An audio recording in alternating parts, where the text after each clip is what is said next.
But we are going to begin with the breaking news. A major crash overnight in Maryland. A pilot and a passenger rescued after their plane somehow got tangled in high voltage power lines, and they were stranded there for nearly 7 hours.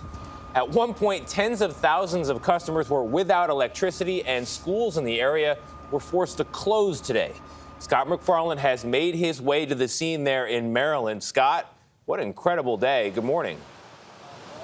Hey, Tony, good morning. The fog has lifted compared to what we saw here last night, but it was a grueling 7 hours trying to get the pilot and his passenger to safety. It was a successful midnight hour rescue mission in the dense fog.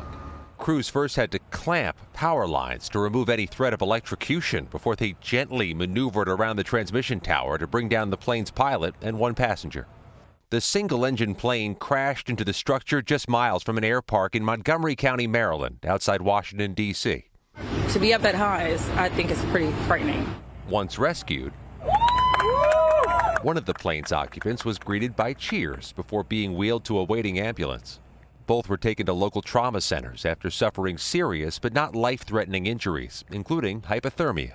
Police identified the pilot as 65-year-old Patrick Merkel of Washington, D.C., and his passenger as 66-year-old Jan Williams of Louisiana.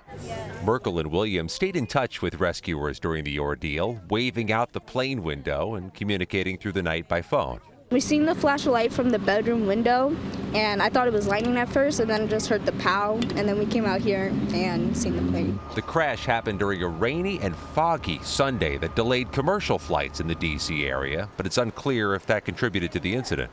The collision knocked out power to more than 100,000 customers in the D.C. suburbs, with most service being restored by the morning. Never seen anything like this before. It's amazing, that they're okay. Hazmat crews are still here on the scene trying to reconnect some of those power lines as the FAA and NTSB begin their investigations.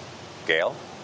Scott MacFarlane, I still can't get over that video. Really glad to know that both people are okay and the power's coming back on.